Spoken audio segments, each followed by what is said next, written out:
ये cash flow statement है, numerical problem, MP board से और एमजी राठी की बुक है हमारी। बेटा सबसे पहले हम ऑपरेटिंग एक्टिविटी से संबंधित सवाल करेंगे। न्यूमेरिकल प्रॉब्लम में ऑपरेटिंग एक्टिविटी एक ऐसी एक्टिविटी, ऑपरेटिंग एक्टिविटी से रिलेटेड हम सवाल कर रहे हैं। हमारे समझ से ये है कि भाई ऑपरेटिंग एक्टिविटी को हम दो तरीके से, दो मेथड से इसको सॉल्व कर सकते हैं कैश फ्लो स्टेटमेंट बनाने के लिए। एक तो कर सकते हैं डायरेक्ट मेथड और एक हो जाएगी आपकी इनडायरेक्ट मेथड। डायरेक्ट मेथड और इनडायरेक्ट मेथड दो टाइप से हम कर सकते हैं। पिछले कुछ सालों में इसमें 4 नंबर का सवाल आता था कि 4 नंबर का एक क्वेश्चन आ जाता है, ठीक है। तो अगर कोई बड़ा क्वेश्चन है तो उसको इसके हिसाब से देखेंगे। तो सबसे पहले तो देखें कि भाई हम नॉर्मल भाषा में समझे भाई ऑपरेटिंग एक्टिविटी क्या होती है। तो बोले सर ऑपरेटिंग मतलब क्या है? चलाना। तो बिजनेस को चला रहे हैं, तो बिजनेस को चलाने से जो हमारे पास इनफ्लो और आउटफ्लो होगा, यानी पैसा आएगा या पैसा जाएगा, जिसमें हम डायरेक्टली लिख दें, डायरेक्टली लिख देंगे तो वो क्या हो जाएगा आपका डायरेक्ट मेथड।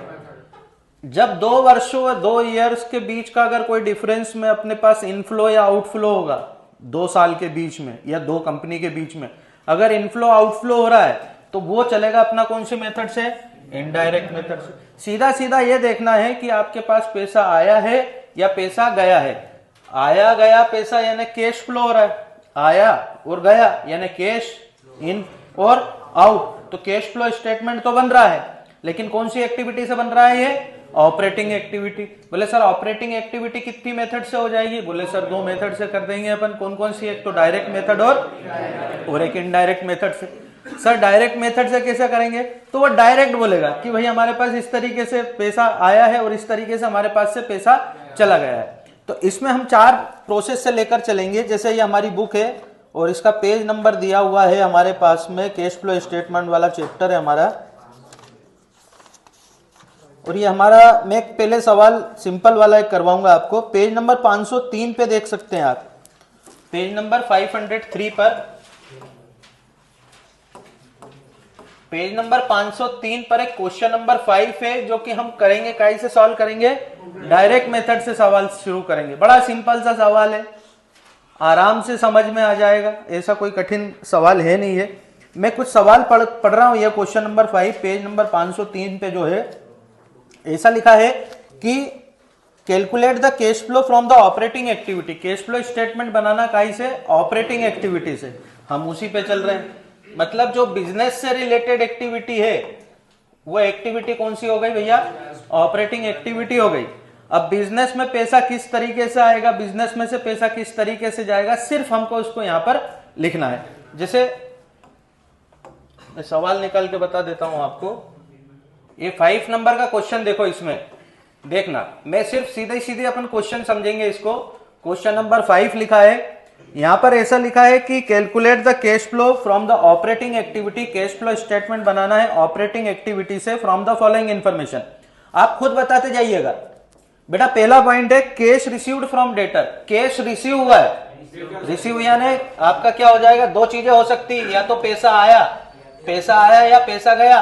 पैसा आया तो क्या कहलाएगा आपका? इनफ्लो। ये सिंपल सी भाषा में सीख रहे हैं, कोई इसको कठिन नहीं बनाना है हमको। पैसा आया तो इनफ्लो, और अगर पैसा चला गया तो पैसा चला गया तो उसको बोलेंगे हम आउटफ्लो। इस तरीके से ये अब हम बना रहे हैं cash flow from operating activity. और ये मेथड कौन सी है बच्चों? डायरेक्ट मेथड का सवाल है ये। तो ये डायरेक्ट मेथड का सवाल है। डायरेक्ट मेथड से चलते हैं, 2 पार्ट में इसको डिवाइड कर देते हैं। पहला बना देते हैं इनफ्लो और दूसरा बना देते हैं आउटफ्लो। तो ये पहला पार्ट मैंने बनाया इनफ्लो का और ये दूसरा पार्ट बनाया मैंने आउटफ्लो का। पढ़ते पढ़ते चलते हैं, आराम से समझ में आएगा। देखो जरा, पहला point, cash received from debtor. Receive मतलब आना। तो कैश रिसीव्ड फ्रॉम डेटर यानी क्या हो गया? आपके पास पैसा आया है, कितने रुपए आए? 45,000। फिर अगला पॉइंट पढ़ो, कैश सेल्स। नगद माल बेचोगे तो पैसा आएगा। तो कैश सेल्स में पैसा आया कितने रुपए का? 60,000। अगला पॉइंट फिर पढ़ो, cash paid to the creditor. Paid, paid मतलब पेमेंट करना, पेमेंट करना यानी पैसा गया आपके पास से, तो पैसा गया हमारे पास से कितना, 30,000 का। फिर आगे बढ़ते हैं, सैलरी पेड, सैलरी पेमेंट करोगे, आउटफ्लो पेमेंट करोगे तो आउटफ्लो, तो सैलरी का पेमेंट करा हमने कितने रुपए का, 12,000 का। और आगे सवाल में बढ़ते हैं बच्चों, आगे लिखा है कमीशन रिसीव्ड, तो कमीशन रिसीव्ड तो पैसा आएगा, रिसीव्ड करोगे तो पैसा क्या है, आना है आपके पास, तो ये 10,000 रुपए आ गए हमारे पास में। और आगे बढ़ाते हैं, रेंट पेड, किराया दिया, दोगे तो पैसा जाएगा ना, पेड का मतलब ही होता है जाना, तो ये रेंट पेड हमारा हो गया। और आगे बढ़ते हैं, एडमिनिस्ट्रेटिव एक्सपेंसेस पेड, पेड मतलब, तो एडमिनिस्ट्रेशन एक्सपेंसेस पेड कर दिया ये हमने, ये कैश परचेस हमारा छूट गया था वो हमने लिख दिया अब यहां पर। अब लिखा है इंश्योरेंस क्लेम।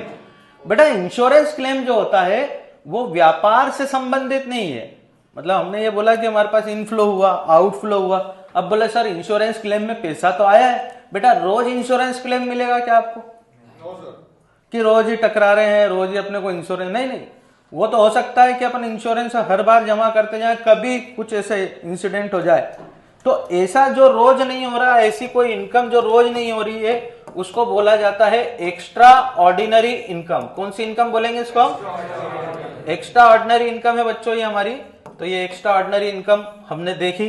तो एक्स्ट्रा ऑर्डिनरी इनकम व्यापार में तो ना तो इनफ्लो हुआ ना आउटफ्लो हुआ है, ये कौन सी इनकम हो गई आपकी, बाहर की है ना, व्यापार से तो कमाया नहीं हमने, तो इसको सबसे आखिरी में लिखेंगे हम एक्स्ट्रा ऑर्डिनरी इनकम। अभी बताऊंगा मैं आपको, ये इंश्योरेंस हमारे पास दिया हुआ है कितने रुपए का, 50,000 का, ये सबसे आखिरी में जुड़ता है, ठीक है।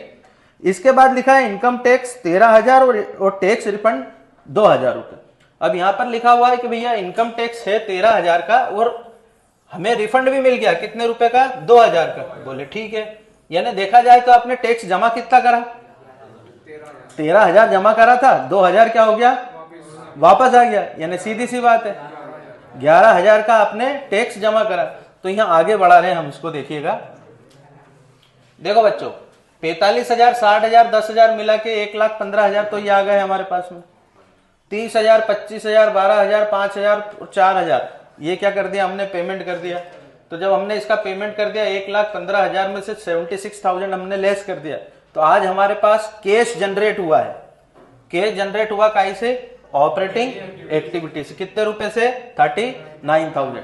अब पहले इनकम टैक्स जमा करेंगे, तो इनकम टैक्स जमा करने निकले 13,000, जिसमें से 2,000 क्या हो गए आपके पास, रिफंड आ गए, तो 13 में से 2 गए तो कितने बचे, अब 39,000 रुपए की कमाई हुई थी और 11,000 रुपए का क्या जमा कर दिया हमने, टैक्स जमा कर दिया। अब आपके पास अमाउंट कितना बचा, 28,000। अब यहां पर हमने लिखा है कि इंश्योरेंस क्लेम मिला कितने रुपए का, 50,000 का, तो 28,000 ये था, 78,000, 50,000 ये जोड़ दिया, टोटल मिलकर कितना हो गया, 78,000। तो इसको बोलेंगे हम net cash generated from operating activity. क्या सवाल समझ में आया यहाँ पर, इनफ्लो लिख दिया, आउटफ्लो लिख दिया, इनकम टैक्स जमा कर दिया और आखिरी में एक्स्ट्रा ऑर्डिनरी इनकम जोड़ दी। 4 ही स्टेप पे चले अपन, कौन कौन सी, इनफ्लो करा, आउटफ्लो करा, फिर पहले इनकम टैक्स जमा करेंगे, क्योंकि अगर हमने इनकम टैक्स बाद में जमा करा तो ये 50,000 पे भी टैक्स लग जाएगा, जो आपकी इनकम नहीं है। ये तो कौन सी, आप देखा जाए तो गिफ्ट है, इंश्योरेंस है वो तो, है ना। अगर 50,000 ऊपर लिख दिया तो क्या हो जाएगा, 50,000 पे भी टैक्स देना पड़ जाएगा। तो इसको क्या करें, पहले इनकम टैक्स जमा करें और फिर आखिरी में क्या करें, इसको एक्स्ट्राऑर्डिनरी इनकम के साथ में जोड़ दें। आया क्या ये समझ में, नोट डाउन कर लें इसको। क्वेश्चन नंबर 9, क्वेश्चन नंबर 9 देख लो, calculate the cash flow from operating activity. वापस कैश फ्लो स्टेटमेंट है, वापस कैश फ्लो स्टेटमेंट कौन सी एक्टिविटी से, ऑपरेटिंग एक्टिविटी से, और ये क्या है, कौन सी मेथड है, डायरेक्ट मेथड। मैं सवाल पढ़ता जा रहा हूं, कैश रिसीव्ड मतलब हम यहां लिख देंगे इनफ्लो, इनफ्लो मतलब क्या हो जाएगा, पैसा आया, और आउटफ्लो मतलब क्या हो जाएगा, पैसा गया। हम वही स्टेप एप्लीकेबल करेंगे जो इसके पहले वाले सम में हमने की थी, ठीक है। पढ़ते जाएं, मुझे भी बताते जाएं, अपन सवाल पढ़ रहे हैं। Question number 9, calculate the cash flow from the operating activity from the following information. Cash sales करोगे तो इनफ्लो, पैसा आया हमारे पास। फिर और आगे बढ़ाते हैं, रिसीव्ड फ्रॉम डेटर से पैसा आया तो क्या कहलाएगा, इनफ्लो। फिर और बताए, कमीशन रिसीव्ड होगा, inflow. Payment to the supplier, payment कर रहे हैं ना, क्या हो जाएगा, पैसा जाएगा। इसमें कोई कठिन वाली बात ही नहीं है, रिसीव्ड होगा तो इनफ्लो और पेमेंट कर रहे हो तो आउटफ्लो। फिर देखो कैश परचेस करोगे तो आउटफ्लो हो जाएगा। फिर बोल रहा है आउटस्टैंडिंग सैलरी। बेटा मतलब समझना, आउटस्टैंडिंग का मतलब होता है पैसा देना बाकी है।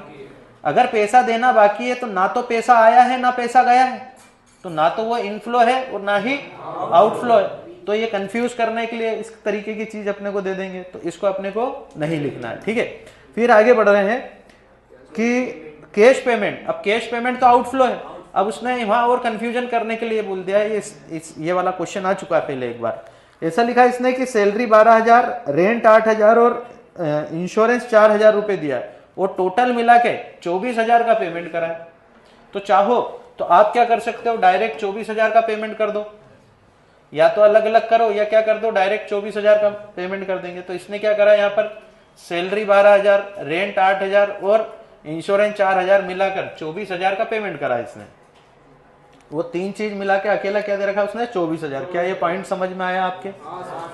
फिर आगे लिखा हुआ है फ्लड रिलीफ सेटलमेंट। अब फ्लड मतलब क्या, जो बाढ़ आ जाती है, बाढ़ आई होगी तो कुछ ना कुछ इंश्योरेंस वगैरह मिला होगा, तो कुछ ना कुछ अगर इंश्योरेंस मिला है तो वो कौन सी इनकम हो गई आपकी, एक्स्ट्रा ऑर्डिनरी इनकम। और वो आपको मालूम है सबसे आखिरी में लिखते हैं, लास्ट में लिखते हैं। इसके बाद में बोला टैक्सेबल इनकम। यहां जरूर आपके साथ कंफ्यूजन होगा।